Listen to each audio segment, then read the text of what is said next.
Hello, thank you for all for joining us today. My name is Xavier Diaz, and I'm one of the Lipman Fellows for the Barry and Marie Lipman Family Prize.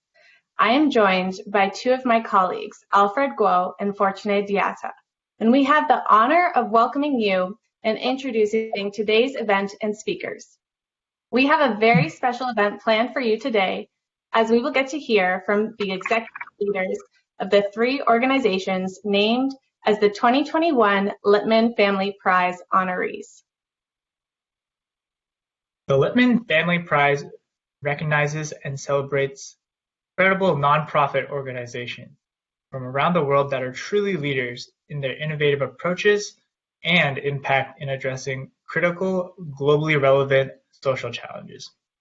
Our first panelist is Caitlin Barron, inaugural CEO of the Luminos Fund.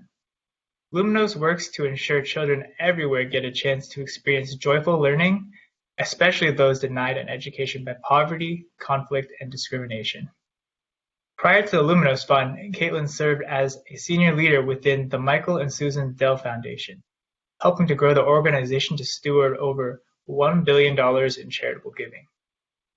She founded and led the foundation's office in South Africa and built the foundation's impact investing portfolio. She has a political science degree from UCLA and a master's degree from Tufts Fletcher School of Law and Diplomacy.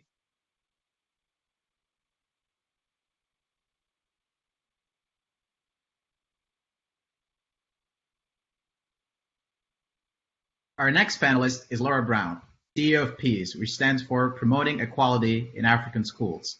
PEACE works to expand access to sustainably delivered quality secondary education across Africa, so that all children have education that unlocks their full potential.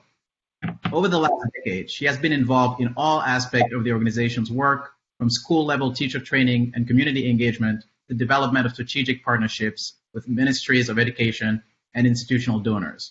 Laura was educated at Oxford University and gained her master's in educational leadership from the University of Warwick. Our third panelist is Gayatri Datar, the co-founder and CEO of Earth Enable, an organization that aims to eliminate unsanitary living conditions by building an affordable and sustainable housing industry in rural Africa. Gayatri has worked in international development for her whole career, including with Dahlberg Global Development Advisors, the Ministry of Finance of the Government of Liberia, and the World Bank. She was also a research consultant for the International Finance Corporation and the Bill and Melinda Gates Foundation. She holds a BA from Harvard College in Economics, an MBA from the Stanford Graduate School of Business, and an MPA in International Development from the Harvard Kennedy School.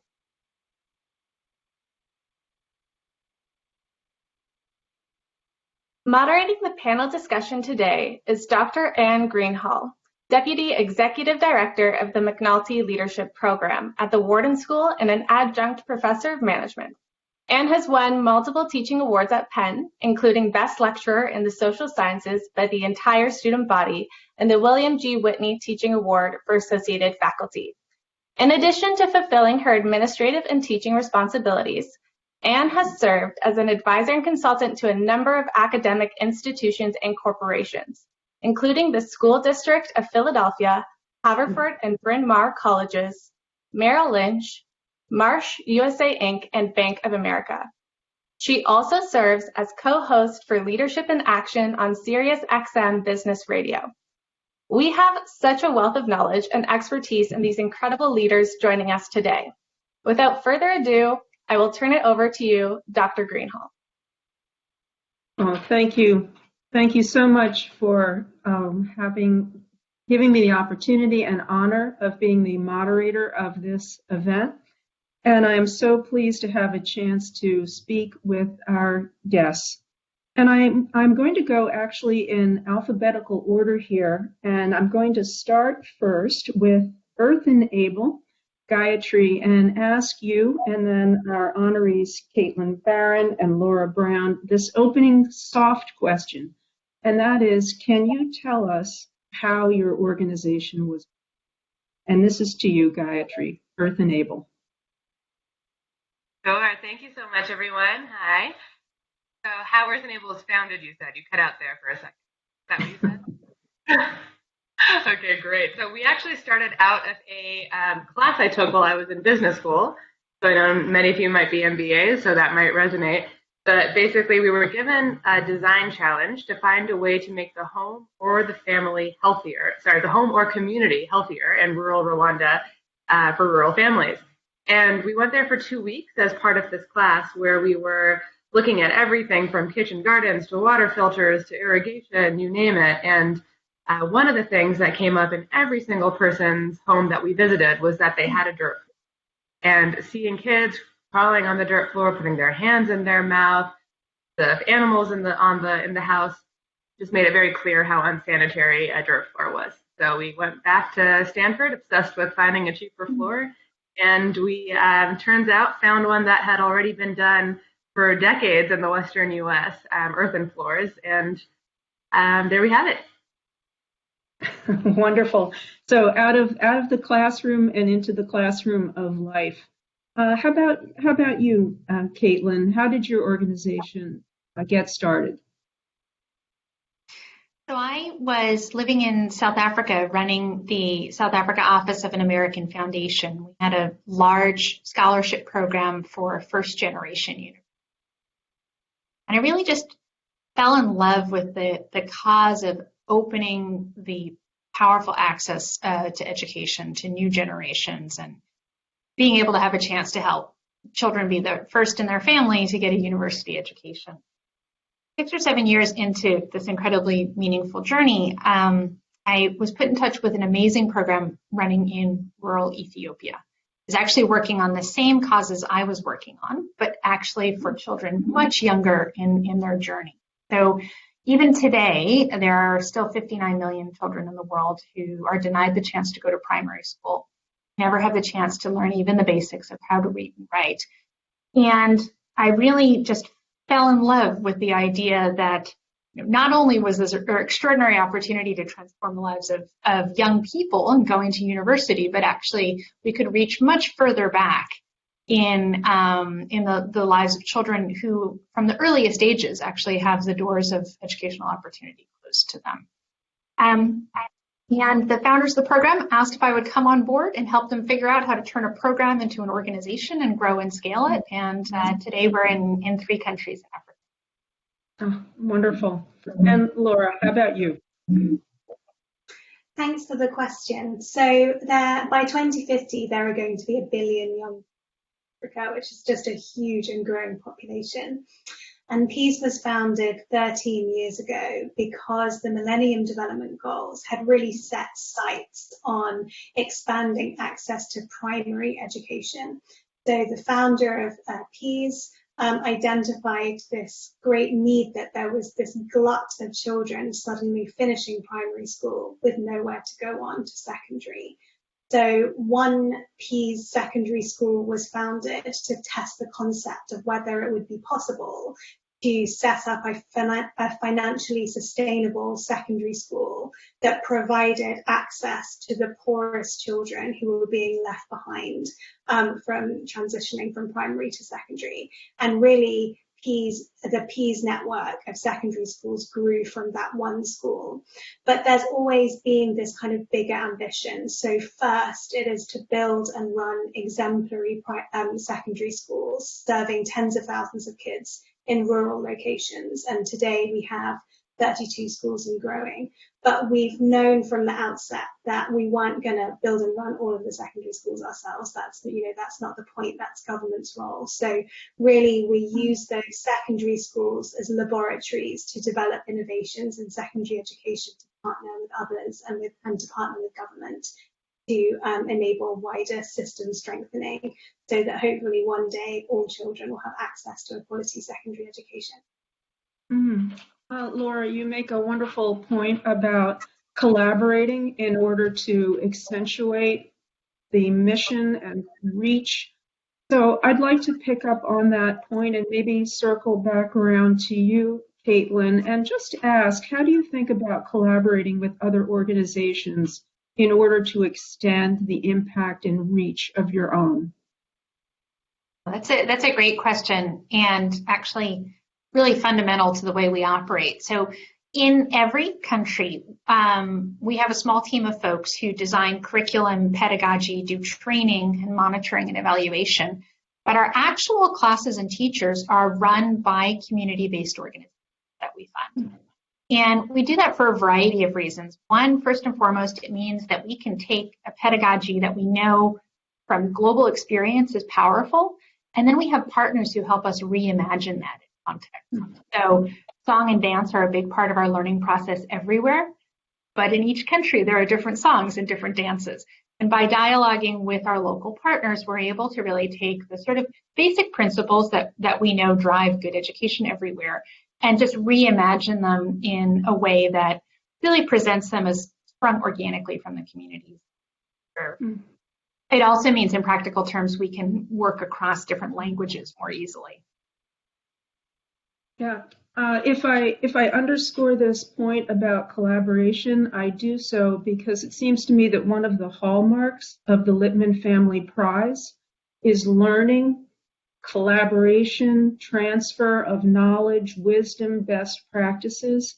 And so, Gayatri, let me bring you into the conversation. How do you think about collaborating in order to emphasize impact? Caitlin is part of. We know that one company can't solve housing, but an industry never been developed before because there's just a lot of market failures going on when it comes to rural housing. And so that's why you see people living in the same mud huts that they've been living in for centuries, frankly, and you don't see a lot of movement there. And so we really look at microfinance and solar home systems and cook stoves as examples of how they started with one organization. Then after that catapulted and an industry was created, and now there's tens of thousands of microfinance organizations and dozens of solar companies in Rwanda alone. So given that, we hope to handhold and spur copycats and replicators so that, hey, look, this is a profitable thing to be able to take on a project or a company, an enterprise that builds healthy housing in your communities. And the reason that's possible is because of the products that we've developed and because of the business model that we've developed.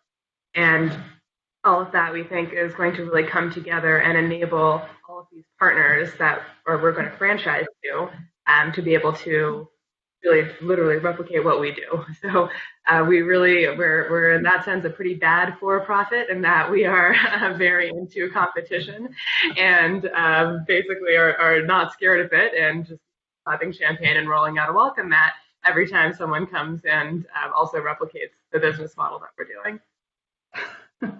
I so appreciate that, Gayatri. And let me also add, I think it's important to say that all three of you are embarked on incredible missions against the backdrop of a pandemic. So I would just like to ask each of you how you've managed to carry on and flourish under these circumstances. So how about Caitlin? How about I'll go to you first this time? How have you done it? Well, it's been an extraordinary year for everyone. But I think particularly for my organization, based on our mission, I founded Luminous to help the last 1 in 10 children in the world who are denied the chance to get an education. And at the height of the pandemic, 9 out of 10 children around the world had the school doors closed to them. And so I think there's been just a powerful unifying force of driving against our mission or our collective global team through this time.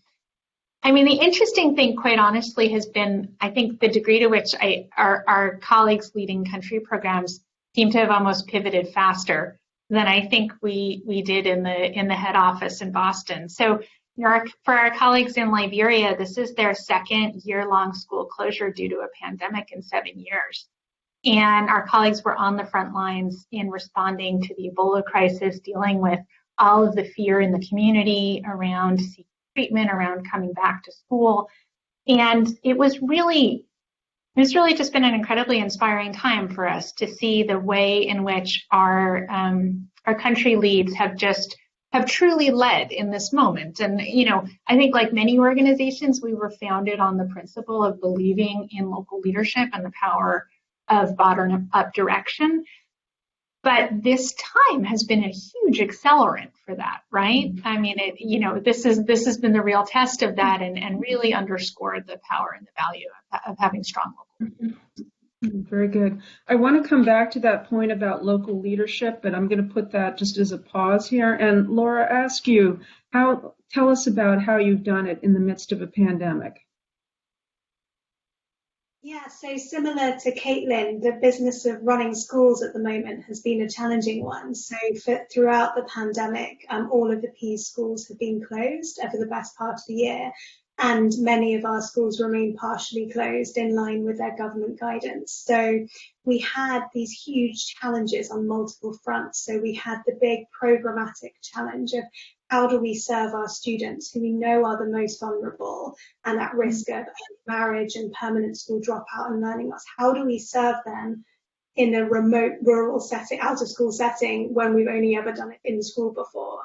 But also a big kind of financial and business model challenge as well. So all of our schools are revenue generating social enterprises, and we didn't expect that millions of pounds worth of school fee revenue would suddenly disappear overnight. And we'd have this large group of schools unable to pay over 1,000 members of school staff suddenly.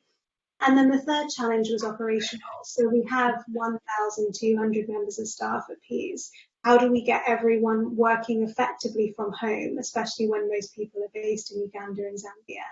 And when they're experiencing the stress of living through a pandemic and are mostly having their own kids at home as well, in many cases. So really, I think the challenge as a leader of the organization has just been managing an extended period which required innovation and decision making on every single front at exactly the same time. So it was really kind of a question of stamina.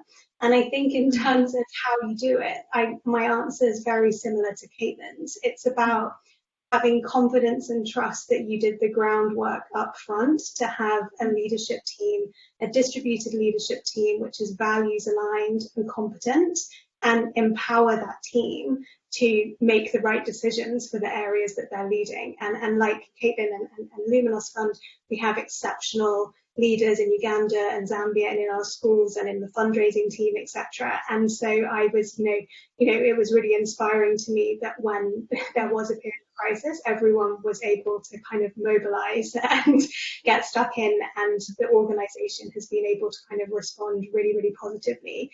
And then as the CEO, the job really is to kind of stay calm and positive and set the tone and support the brilliant team around you. Thank you so much. So far I'm hearing relying on local leadership. Gayatri, how about you?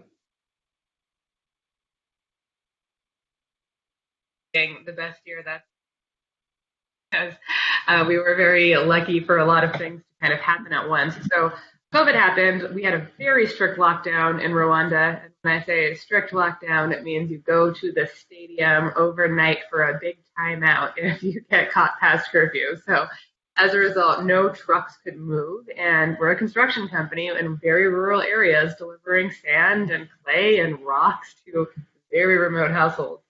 So we had this whole fleet of dump trucks that was used to be moving around that were obviously grounded. And then because the lockdown happened, rural areas in Rwanda were allowed to continue farming and staying in their village. So there was some movement possible. But then all our masons who rely on revenue from customers to build and rely on those materials to build couldn't get that revenue anymore. And they don't have laptops, they don't have smartphones, they don't have any ability to work from home. But we actually did have them all work from home. And what we did was find ways actually they were on conference calls with each other, figuring out how to source materials from their backyards that could be used to build our floors. So instead of getting sand from sand quarries and muram or laterite, which is this rocky soil from those quarries, instead turns out the pit latrine is something you have to dig a very deep hole. At the bottom of that hole, you will find laterite, which is just around and free. Turns out that in the roadside ditches, and there's dirt roads in every single house that we serve, so in the roadside ditches there, there'll be sand that's just left there because water washes away the clay and the silt.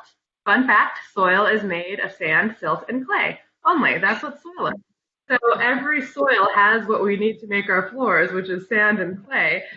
We just didn't know how to treat any random soil we could find, or how to find the soil that's most likely to be sandy, or the soil that's most likely to be clayish.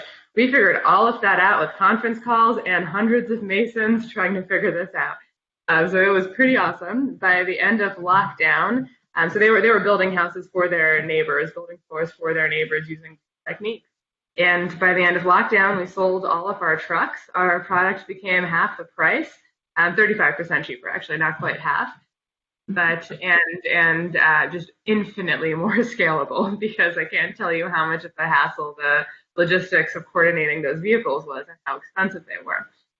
So that's ended up being how we tried to make lemonade out of a pretty bad situation.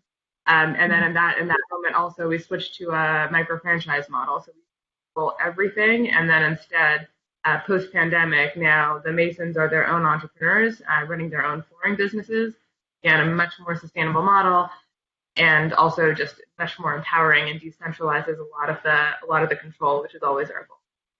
Oh, very good. Gayatri, you remind me of the innovation that we can find in a crisis. So never waste a good crisis, right? How about, let me pause here. I have more questions for our panelists, but I also want to make sure that I make room and time for voices of members of the audience. So if you have a question, please feel free to put it in the Q&A function, and I will take a look at your question, make sure that our panelists have a chance to address it. All right, so let me ask a follow-up, and then in a couple minutes, I will turn to our members of the audience.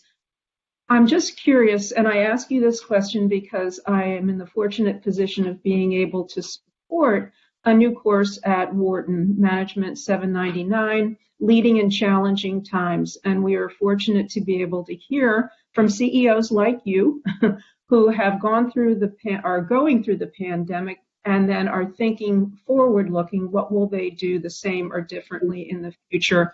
So I'm just wondering, based on this experience, Gayatri, you're making me think that you're not going to go back to the way it was, but go forward in a different way. So let me start with you. What will you do differently now that you've gone through this experience of leading through the pandemic? And our entire business. And again, our business model changed basically every year. So maybe this isn't the end. But we've just learned so much about the resilience of our team, because I guess we've been such a pivoty type of organization as we figure out how to build this industry and how to solve all of these market failures at once.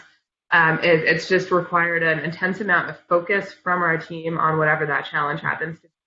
And so the biggest thing I learned is that if we have the entire team's energy focused on one thing, we generally succeed in doing what we're trying to do. Mm-hmm. And so I think from now on, we're no longer an organization that is a construction company. We're very much basically a franchise network where the franchisees are the ones doing everything. The Masons are the ones running the entire company, and we're just there supporting them. So we changed our entire org chart around. We repurposed tons of people into different roles, a ton of training over the course of the year, all while changing our product to this new local materials product. So it was quite a lot, but basically nothing will go back to the way it was. It doesn't make any sense to be emitting all the carbon emissions of trucks. It doesn't make any sense to have piles and piles and layers of overhead, which is what we had in the model where we control everything. That basically the more you can decentralize control and decision making and push that out, so far the better it's been for us. And we've been doing that over the course of the 7 years of running Earth Enable. And I think now we've ultimately done that, in that if Earth Enable goes bankrupt tomorrow, our impact will live on through our franchisees because they're running profitable, sustainable businesses. That's wonderful. Laura, how about you? What have you learned, and what will you continue doing? Well, I think one of the biggest shifts has been our programmatic pivot. So we're used to teaching kids in schools, And through the pandemic, we've had to switch to remote provision for our students. And that's been really challenging for us because of the nature of the communities that we operate in. So our students don't have access to electricity or TVs or smartphones, etc. So we've had to use a pretty low tech mechanism through radio and simple button phones to provide that kind of educational support to students and also to keep them connected with their teachers and provide pastoral support and also child protection services, which have been so important during this time. So it's really enabled us to basically trial a blended model, or not even blended, like a purely tech-based remote model, which we haven't done before. So as we go back to school, which we will, because we see the value of school and having kids in school, especially for adolescent girls, we will also be taking some of those approaches to ensure that we can improve the quality and the efficiency of the education we deliver. And also to kind of connect better with our parents and caregivers, because the families of the students that we serve typically didn't go to secondary school themselves and don't speak English, which is the language of secondary school instruction. So the school environment can be an intimidating place, but we've just been through this 12-month period of connecting very regularly through radio and mobile phones and through kind of at-home interactions with parents and caregivers, which gives us much better position to kind of leverage their support for education outcomes, which we know is so important. So that's really the key thing, that additional content. And we've also been able to use that more broadly. That's not just being for our 15,000 Peas kids, but this year we reached 40,000 additional non-Peas students with these services, and this is now the platform for our collaboration with government. So working very closely with the governments in Uganda and Zambia to think about how we use our content and our remedial support for students to help at a national level. So it's really catalyzed and accelerated our government partnership work as well. Very good. Caitlin, you're nodding. I'm wondering if you've had a similar experience. Yeah, I mean, look, I think for Laura's team and for mine, one of the interesting aspects about this moment for those of us who work on essentially different forms of education access on the continent, right? There is a newfound and much more generalized appreciation for what it means for children when they miss out on school. And quite frankly, the non-academic aspects of school, the value of schooling that extend beyond literacy and numeracy. So, I mean, if there's one thing that I hope collectively, like our entire global community will take forward from this moment, is actually that increased empathy between funder and beneficiary. We've walked different versions of the same journey in this time, and that increased appreciation of the holistic nature of education, and truly transformative education touches every aspect of a child's soul. And I think parents everywhere know that intuitively now, and that's very much a part of our work. I mean, for us at Luminos, it's a time of really rapid growth. There is quite a lot of demand for the kind of work that we do, and in particular, it's been an interesting time for us to shift from not just delivering our own programs, but playing an advisory and curriculum development role with different ministries of education who are looking to plan now their back to school, their catch-up programs, and that has just been a really exciting opportunity for us to leverage what we know in a new, different way. Caitlin, you were the one who mentioned earlier the importance of local engagement, and this has been emphasized by all of you, of decentralizing and pushing authority and decision-making down. May I ask a related question to that? And I have an assumption here, so correct me if my assumption is wrong. But I'm assuming that all three of you are leading organizations for populations that are different than your home population. So you are leading as an outsider, if I may say. So can you speak a little bit to the challenge of leading as someone who is not from the population you are serving, and how you have risen to meet that challenge? So, I'm open. Who would like to start? Honoree's choice. All right, Gayatri, I'm going to lean on you. Yeah, it's such a good question, and one I've been thinking about a lot. After Matter movement resurrected last year, I read Me and White Supremacy and just learned a lot about, because I do identify as a person of color. I've never considered myself to be white, but in the U.S. that was true. But here, I live in Rwanda. I've lived here for 7 years. I very much have a lot of white privilege, and recognizing that has also led me to realize just how many aspects of colonialism there still are in international. There's a lot of organizations that look like the three of us, people who are not from the communities that we're serving, leading. And that really prompted me. So far, we only have me and one other expat in the entire organization, and 100% of us live in either Rwanda or Uganda. And that was something that was important to me from the beginning. Learning Kinyarwanda was important from the beginning for me, so I could try to at least somehow fit in and try to empathize a bit more with my customers. But I mean, there's no way I'll ever come close to actually being Rwandan or being able to claim that I'm from here. So given that, we made an active push to decide that we are going to have local leadership, that I have a transition plan out, so that, and even now, our managing directors are all from Rwanda and Uganda, and I really play like a supporting coach role rather than a decision maker role. So I give them full autonomy to make everything, but they come to me with questions, and I help them assess the downside risk of things just based on the hundreds of mistakes I've made over the past 7 years. So they'll come to me and ask me for advice on things, but I really see myself as a coach instead of a leader now.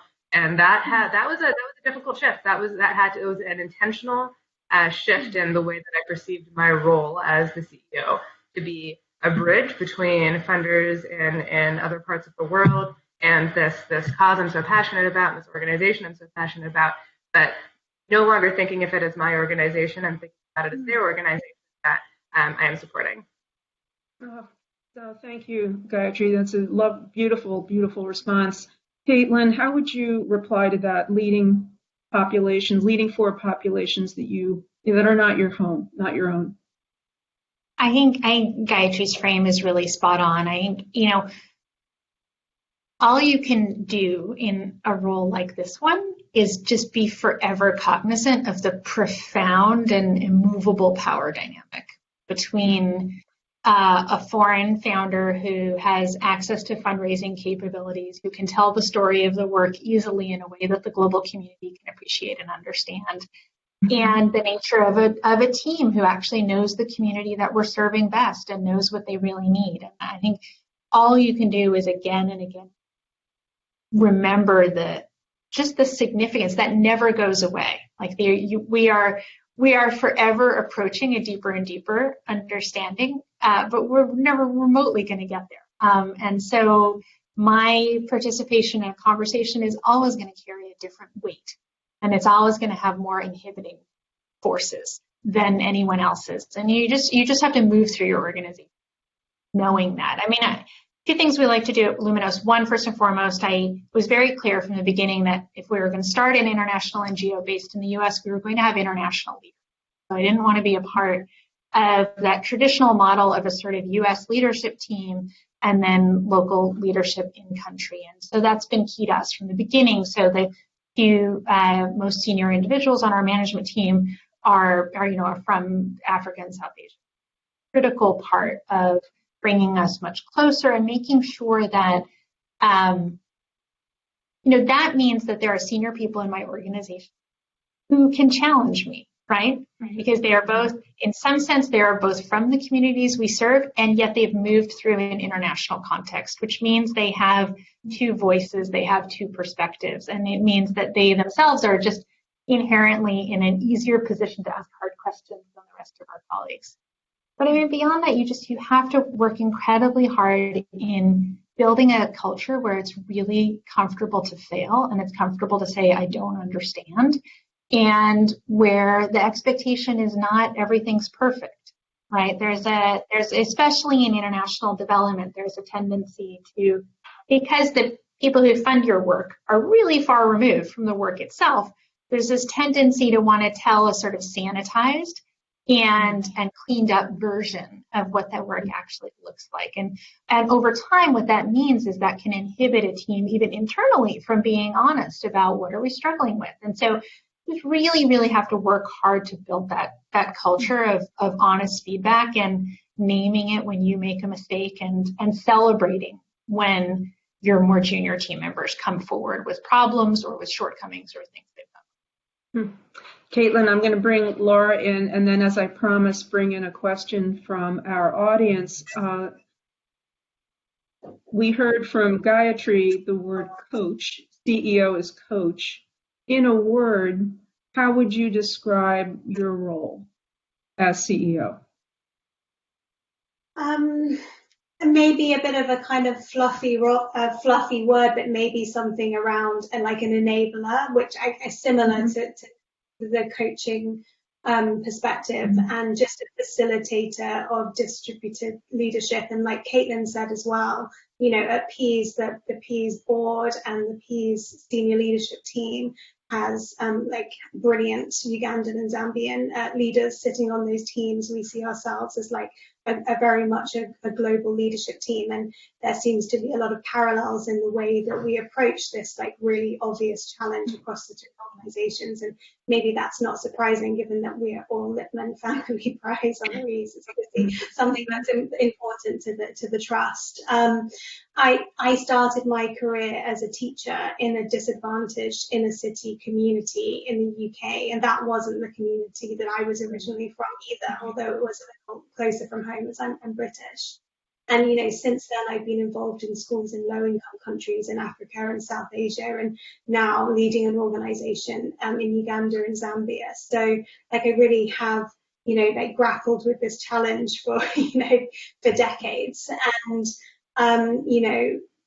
the key challenges are really understanding like local contexts and challenges so that you can make good decisions, and building trust across socio-economic, cultural and racial boundaries as well. And you can keep on with the different strategies to try and build that trust and understanding, but like ultimately just really like listening well and surrounding yourself with like brilliant leaders from the communities that you partner with and work with is like the most important thing. But I feel as the leader, as a CEO, ultimately what you need to do is like constantly reflect on the power and the privilege you have by nature of your role and your circumstance, and to think like what can I do personally to drive diversity, equity and inclusion? What is my role and my responsibility, and what can I do? But ultimately, at what point does me occupying this role impede further progress? And like being constantly kind of aware of that, so that you're kind of you don't stand in the way of local leadership that you're working so hard to kind of enable and promote. Thank you so much for that. Now we've got a good number of questions from our audience, and I'm going to select a broad one first. And the question is, what is an important leadership lesson that you have learned and that you'd like to reinforce here? So Laura, why don't we start with you and we'll circle around. Important leadership lesson that you've learned through your work. I think it's something that I've been learning and continue to learn, and the pandemic has accelerated that it's not possible to do everything perfectly. And good, strong leadership is about sustainability, and it's about relying on other people. And ultimately, it's about figuring out where you need to spend your time and just letting other stuff just be good enough, to just really kind of prioritizing time. Caitlin, leadership lesson? A good question. I don't know. I started my career as a management consultant. I started my career from a very analytical place. And then, spent the rest of my career sort of recovering from that first phase. But I think probably what I have learned the most in the last 10 years is that everybody shows up to work as their full person. And the entry point to every conversation has to be there in the human place. And quite honestly, I think actually all of my time living and working internationally has has been the real gift of learning that leadership lesson. When I first moved to South Africa from New York, I used to get so exasperated because there's this incredibly long greeting, like, hi, how are you? How's your family? How are you? And you're like, I'm just trying to pump gas. And I did the same thing when I moved to India. There's a very elaborate greeting in the state I lived that was like, have you had your breakfast? And blah, blah, blah. And I'm like rushing to get my cup of coffee. And so I guess if there's a leadership lesson I've learned in the last 10 years, it's to slow down. and meet people as people first. Oh, that's great. Gayatri, leadership lesson? Yeah, thank you two for giving me the time to think about this. It's a deep question. I would say that for me, it's very much about leading with and walking talk when it comes. I hadn't really defined what our values or our culture here, and had an executive coach that helped me do that and really encouraged me to do that in collaboration with my team. And it was so interesting because these 7 values that we have, they're on our walls, they're how we recruit, they're how we do performance reviews, they're how we make decisions, they're everywhere. They permeate the organization decision that we make. And I think defining that, really leaning on that culture and not compromising on it has been big, because there have been tons of moments where it would have been a lot easier, a lot more expedient to compromise on my values to achieve our vision, but just really relented and did not do that. And as a result, I think we're a much stronger organization. So an example I can give is that we are very deliberate and conscious about our pay. We make sure that we have a pay multiple that feels ethical to us, that is kind of like a microcosm of the world we want to live in. We don't have different salary scales for expats and local staff. That's something that we see very typically in Rwanda, which we never did. And that does mean it's very hard to recruit the good expat talent, but we just don't get a lot of people that end up working with us, and we just haven't done that. And what that has led us to do instead is really deliberately build up our team.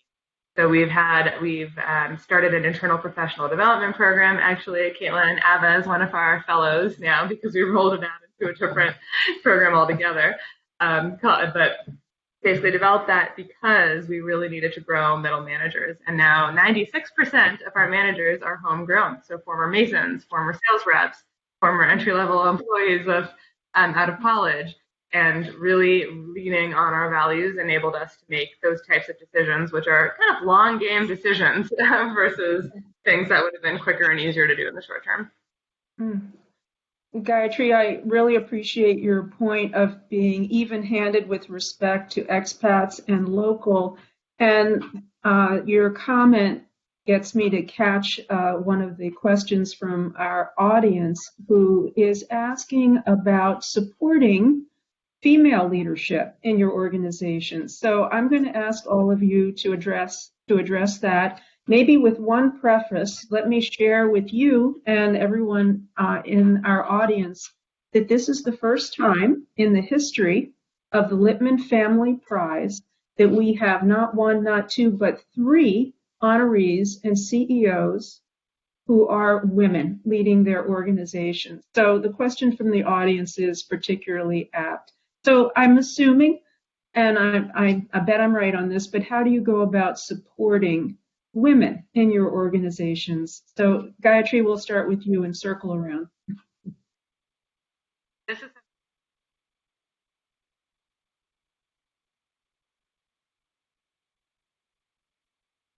there aren't.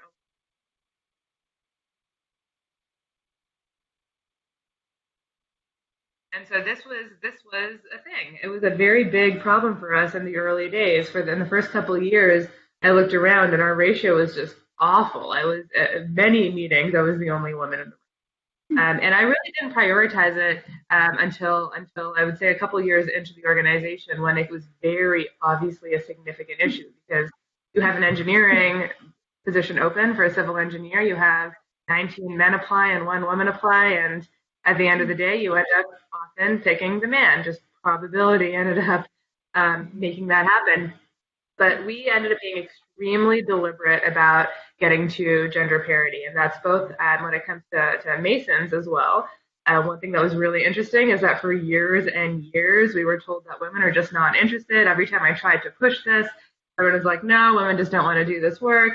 And then we have a district manager who's a woman and a construction manager under her who's a woman. And then all these female Masons started wanting to get involved and started compacting, and everyone was very impressed by it. So it just goes to show that you need the right environment. You have to be very deliberate about creating the environment. And of course, there's a million odds against female Masons, and that you have to convince their husbands it was their idea. You have to make sure that you have childcare set up. You have to make sure that that the days of training are half as long. You have to, there's many things you have to do differently, but it's 100% worth it once you do, because the women are significantly better than the men generally when you look at the quality assurance scores that we have. The detail orientation, the deliberateness, there's a lot of value there, and I think having to develop the right systems to enable equality of opportunity was really important, because and it might be more expensive up front, it might be a bigger push up front, but very much worth it in the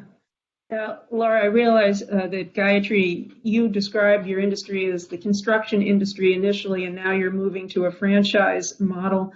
Laura and Caitlin, you're more in the education industry, which is typically ordinarily more populated by women. But Laura, how have you tried to support women in your organization? Yeah, so that's a really great question. And so at Peas globally on our top team, we're predominantly female. And I think that's great female leadership is really important, and particularly role modeling for our schools and our communities, where we have our primary focus is on girls' education, adolescent girls' education, and supporting girls to overcome the additional kind of social and cultural barriers that they face to enrolling in and staying in and achieving well at secondary school, and ensuring that they that they're finishing their education, not getting married and too early and stopping their education. So it's critically important, and we know that our girls' education objectives and our impact as an organisation is so interlinked with this issue of who our staff are and who our leaders are. So one of the challenges we have as an organisation is at the leadership level, at the head office level. We can recruit and retain great women, but actually in rural Uganda and Zambia, at the secondary education level, it is actually really hard to attract and keep good female teachers and females in leadership roles at the school level. There are kind of big systemic challenges and cultural challenges that mean that sometimes our school locations aren't deemed appropriate workstations for women. So we have to just tackle that from a number of different angles. Some of it's around policy and the frameworks and recruitment practices that we have. Some about it is knocking out unconscious bias in all of our processes in Uganda and Zambia at the school level. But, also back to one of the points that was made earlier, it's a lot about developing our own talent. And so we're now at the stage as an organisation where we have, female students from Peas schools who we've supported to do their teacher training and then come back into schools to be teachers and then promote them as school leaders. So actually growing our own and having those professional development pathways for women is something that we see as a really critical piece to solving the issue of the gender imbalance at school leadership levels. Very good. Caitlin, is your experience somewhat similar? Leadership, more women at the top? Yeah, I think Laura speaks to there's a particular phenomenon in international education NGOs, which is very much the case of sort of how can we avoid having too many women at the top, and how can we ensure we have enough women at the bottom. And that's just always the lopsidedness that we're managing in our sector. The good news about international education is that gender gap is closing quickly. I mean, nowadays, girls and boys are moving through school at an increasingly similar rate. And in middle-income countries, girls actually moving through school more successfully than boys. So we are watching this dynamic change in this generation. But the nature of education is that your workforce is always the last generation's throughput, right? So, yeah, I mean, quite frankly, I mean, we have the same struggles that Laura does, that, you know, we work exclusively in rural areas in very low income countries, and they're just, in that generation, only a tinier proportion of girls would have completed grade 10, which is the qualification that we need for them to be able to teach in our grades 1, 2, and 3 classes. So, I mean, what we do to manage that, I mean, we're pretty hard and fast with quotas in terms of who gets into the interview pipeline. We make sure there's an equal number of men and women coming in. That doesn't mean there's an equal number coming out, but we can be really strict about making sure we're looking at equal numbers. But honestly, most importantly, the biggest thing we do is work on creating gender-inclusive classrooms. So we teach teachers a variety of kind of values-based things, and then honestly, like some pretty mechanical stuff, like alternating calling girl, boy, girl, boy, girl, boy in the classroom, making sure that like leadership roles within the classroom are held girl, boy, girl, boy, girl, boy. And then within our classes, we're always at parity in terms of the number of girls and boys. In all the countries we work, and most of the countries in the world, at the primary phase, there's actually an equal number of girls and boys out of school. So the question is not so much targeting girls over boys, it's rather like creating an environment where both girls and boys can be successful. So that is something we work really hard on. Very good. We have maybe one more question from our audience, and then we'll do what I like to call in Leadership in Action with my colleagues, an AAR, a little bit of an after-action review. Last question from the audience. Post-pandemic, what do you see as the biggest new opportunity for your organization? So, Caitlin, let's start with you on that. What do you see ahead? Biggest new opportunity? I think there's what we feel is both the sort of challenge before us and the extraordinary opportunity is that I think there's increased recognition around the world of how much children have missed out on in this time that they've been kept out of school. And there's a real focus on the sort of impending crisis of learning loss. I think our important role in this moment is both recognizing that, naming that it's true, and really quickly pivoting to actually the lesson of our work, which is that learning gaps can be closed. And actually, we work with children who learn 3 years worth of learning in just 1 year. I think the most important thing to take away from our experience is not anything about the mechanics of what we do, but it's the appreciation that the children themselves are not the binding constraint. Children are capable of learning an enormous amount in a short period of time. It's on us, the sort of parents, educators, global community, to actually make that possible for them. Oh, thank you for that. Laura, how about you? What's the opportunity moving forward? It may seem like an obvious answer, but I think technology in education. So ultimately, the world has tested remote responses and got more comfortable with technology to support learning. I see that as a huge opportunity, even in the most remote and rural communities, but I just would caution that it also has high potential to be a driver of further inequality as well. So whilst it is this huge opportunity, we need to face on recognizing that it could be like further polarizing, and try and figure out how we manage that conundrum. Very good. Gayatri, how about you? Us, it's really about pandemic and actually get so hyper has really emphasized the importance of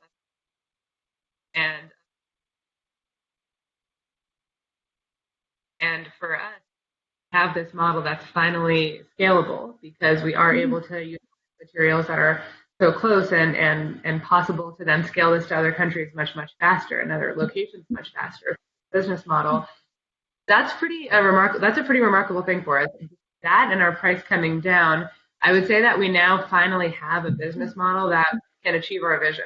And for the past 7 years, fighting towards that, and really just kind of inching along. And it feels like 2020 just finally put us on the path towards actually being able to build an industry. It seems like the pieces are finally now in place. So there's a couple more left. We still have to figure out a lot about how people can be financing their homes over time and their housing products. Most of you probably didn't pay for your house with cash. That's what people in rural areas have to do. There's no 30-year mortgages here. There's no option to upgrade your house. That's actually a healthy place to live. So we see that as kind of the remaining market failure, but a lot of the other ones are really kind of achieved for us now. So we see a very, very bright path and a very full of hope. Very good. All right, how about in our remaining just few minutes together, if I were to ask you to reflect on the conversation I've had, what high-level learning would you like audience members to take with them? And I know that everyone in our audience, in no matter what way, whether it is quite local or global, desires to make a positive impact and a positive difference in the world. Laura, what would you leave our audience with? Well, I'm certainly leaving feeling really inspired by listening to Caitlin and Gayatri. So I think if it's good to take something away on a Friday at 6 p.m. where I am, I'm feeling like, I've learned from some, they're a great organization and great local leaders who are doing fantastic stuff and innovating, in the most challenging circumstances. So, I hope everyone else is leaving this conversation feeling as kind of motivated as it's made me feel. Very good. We can do it. Caitlin? Well, we talked about the importance of supporting women within our organizations, but we didn't have the chance to talk about the opportunity to support other women leaders. And I think one of the lovely things about this group that the attendees may not know is that there are all sorts of implicit threads and connections between our three organizations. So one of Laura's former colleagues works with me. One of my colleagues is going through Gayatri's management training program. And I just think that the lesson I sort of take with that is that the how of how you move through the world is as important as the what of what you're going after. Oh, thank you for that. Gayatri. I'm also so grateful. Inspired. Education is one of those things that I see as such a powerful, needed thing in the communities that I work in. And it's just so inspiring to hear about the type of work that Caitlin and Laura are doing, because that really gives me a lot of hope. So I would say that the big thing is that in a very dreary world and with lots of bad news around these days, just the grit that you two ladies have shown and being able to switch completely remote, I mean, that's unbelievable. That's really, that's pretty remarkable, and the amazing opportunities that's going to unleash for everybody else and just future generations. It just shows that there's a lot more positive than there is negative in the world. And if only we could focus more on the positive. Thank you for that, Gayatri. So now please let me invite everyone in the audience to join me in a hearty, if virtual, thank you and congratulations to all three of our panelists, Gayatri Datar, Earth Enable, Caitlin Barron, the Luminous Fund, and Laura Brown Pease. Everyone, you're in the event portal, so be sure that you take a moment to look at our video library and get more information about our honorees and the great work that they are doing. Be sure to register and attend the 2021 awards ceremony next Friday, 4/23, at this same time, noon Eastern Time, to watch the awards ceremony. You'll have an opportunity to hear from our keynote speaker from the University of Pennsylvania, the Wharton School, Dean Erica James. You will also hear from Barry and Marie Lipman, and you will hear the announcement of the winner of the 2021 Lipman Family Prize. Immediately afterwards, please join me and everyone in the audience for a virtual toast. Thank you for attending, and once again, a thank you and congratulations to all three of our panelists.